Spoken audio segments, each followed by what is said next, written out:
Going to start our monthly meeting for the LA County Sheriff Civilian Oversight Commission. On April 15th, 2021, this commission approved a draft anti-click policy, and that's what it was called. Obviously, it refers to deputy gangs or deputy cliques, and the commission unanimously recommended that Sheriff Villanueva pass a policy making it misconduct to even join a deputy gang. And in the past, he said that he has to have evidence of criminal misconduct, but this commission decided that the best way to tackle the problem would be to make membership in a deputy gang cause for misconduct and discipline. And everyone agreed with that. We had a preamble that explained why the policy was necessary and why the sheriff's current policy had been ineffective, primarily that no one has ever been disciplined under the current policy, which has been in existence since February 2020. He can implement the COC policy without any First Amendment problems. And despite that, he has not done so.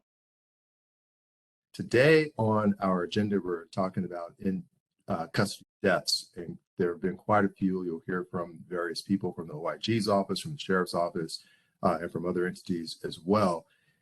One of the things that we've talked about and I've discussed with the board offices is the possibility of establishing sort of a joint committee between the COC and the Civil Brand Commission, of course, having some assistance from the OIG as well, to really take some time to take a look at these deaths that are occurring in custody. I'll bring more information to you about that in the upcoming weeks, but I wanted to just put that on your plate so you can think about that for a bit. Body worn camera report, if you care to look at it, you'll see that the most interesting part of it is an analysis of a particular incident involving Operation Safe Streets. Those are gang enforcement deputies, and the failure to use body cameras in those operations, which, as we warned, and as this commission, I think, warned, the policy the Sheriff's Department has on body cameras is ambiguous, does not result in consistent use of body cameras we're seeing in deputy-involved shootings, such as in this instance, and that continues to be a problem.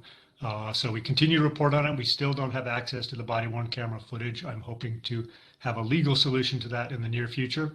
And then our second report that has come out recently is a particular review of a shooting in which a deputy obtained an assault rifle from a sheriff's vehicle and fired at an unarmed people in a car that was not moving.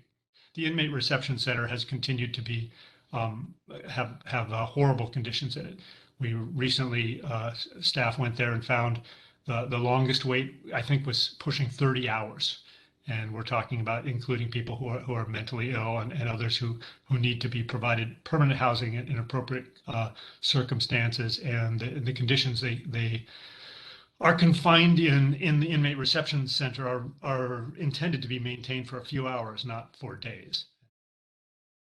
The good is we've got 7 law firms acting as a pro bono team, having assigned 18 lawyers to the project. It's a group of lawyers who are racially, ethnically, and gender diverse, more women than men. It consists of 8 former federal prosecutors, 2 former federal defenders, and 2 former members of the Los Angeles Police Commission.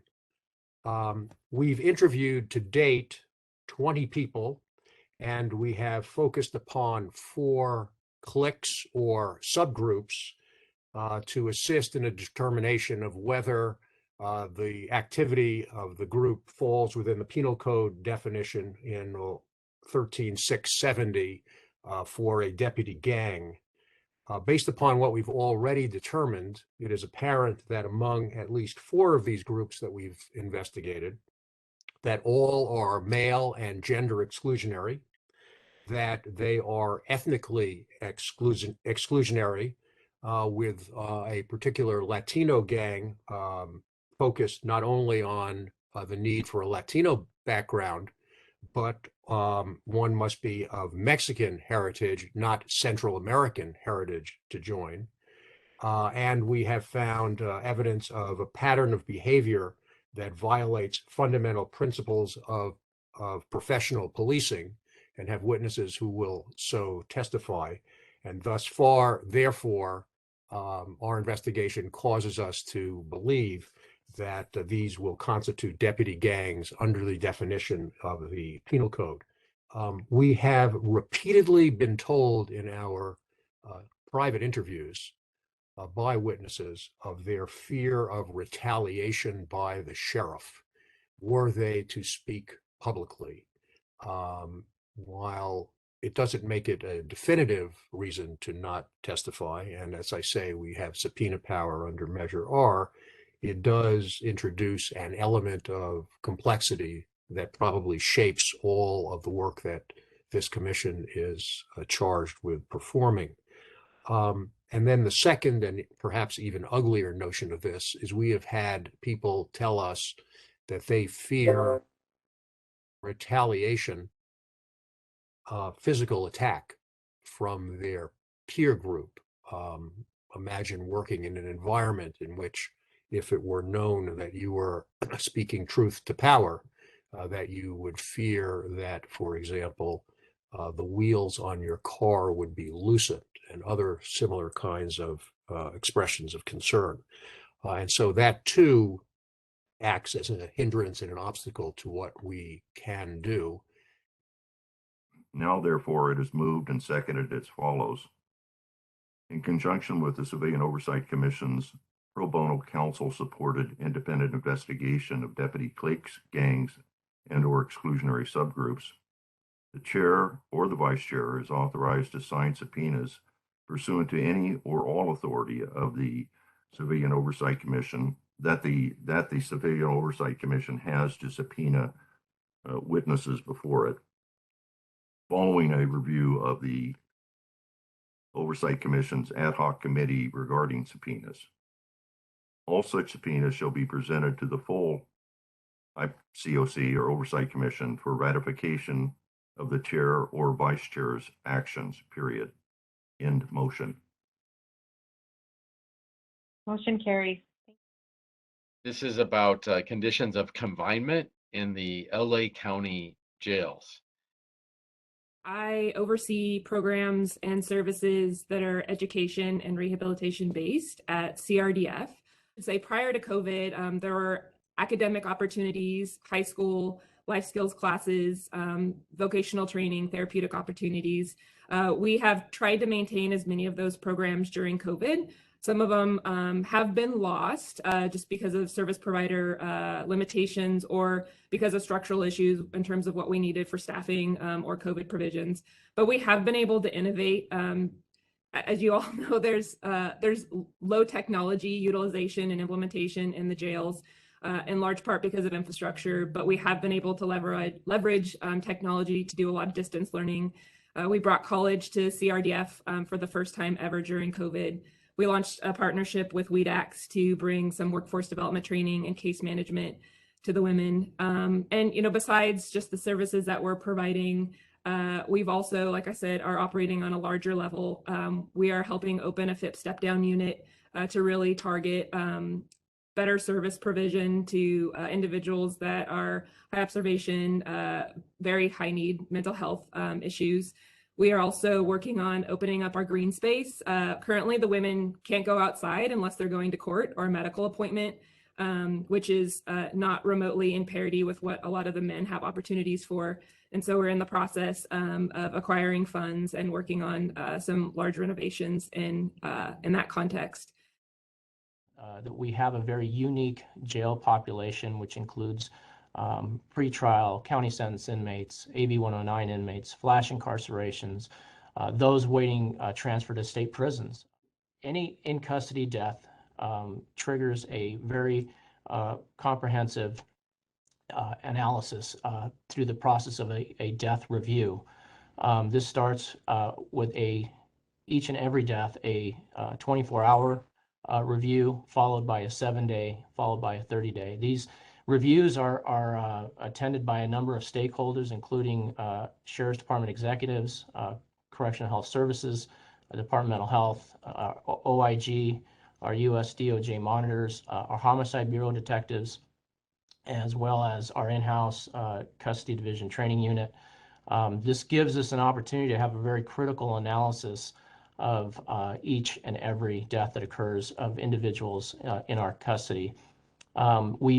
These reviews allow us the opportunity to drill down on the causes of these deaths, and as far as related to whether human error or policy violations or anything that we could have done as a department to improve upon our performance, where we could have done better or differently. I'm Tim Belavich, the Director of Correctional Healthcare Services with Department of Health Services. And when COVID hit, that's when we really started to see an increase in the deaths. 2020 saw 38 deaths, with 9 of them being recorded as COVID deaths. 2021, the worst year we've had, we had 50 deaths, with 9 being recorded as COVID deaths. But also in 2021, we saw in the early part of the year, we saw an increase in suicides. We actually experienced a total of 8 suicides in the first 6 months of the year, 7 of those in our care. One of the things we did in response to that was we didn't get any additional staff to handle that, but we decided to divert staff from one of our facilities to another facility. So we saw an increase in suicides in our population at Men's Central Jail. And we diverted several staff to increase the staffing there. And as Chief Aloma said, we asked that there be some increase in the safety checks that custody performs. As part of the Office of Inspector General's monitoring of in-custody deaths, we, as you can see, we respond to the scenes of these deaths when they occur at stations or in county jail facilities. We attend autopsies, and we track and review medical examiner reports. We attend all of the aforementioned administrative death reviews, the 24-hour, 7-day, 30-day, 45-day, 60-day, 90-day, et cetera, reviews that occur for each death. And then, of course, we also make recommendations for corrective action or policy changes or other types of systemic reform.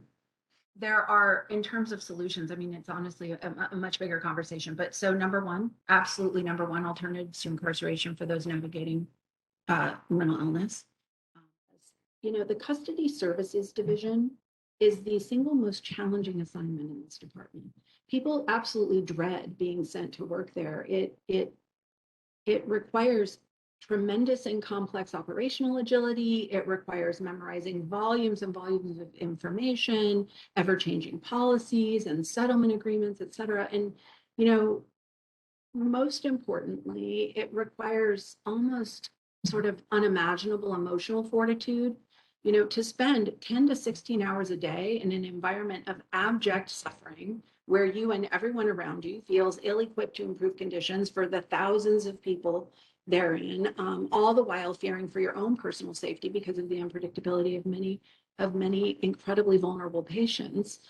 It's really difficult. And then, unless and until an LA County sheriff actually learns about the jail, spends time in the jail, learns about the jails, comes to understand exactly what it is that jail personnel face, and then genuinely and truly comports department promotional policy with that understanding, all of these cultural issues, including the lack of coordination, including any degree of collective complacency that we see, the us versus them mentality, the desensitization to human suffering, the belief, you know, by deputies that they have to serve time working in the jail before they get to become real cops. You know, custody is just going to continue to be the department's dumping ground.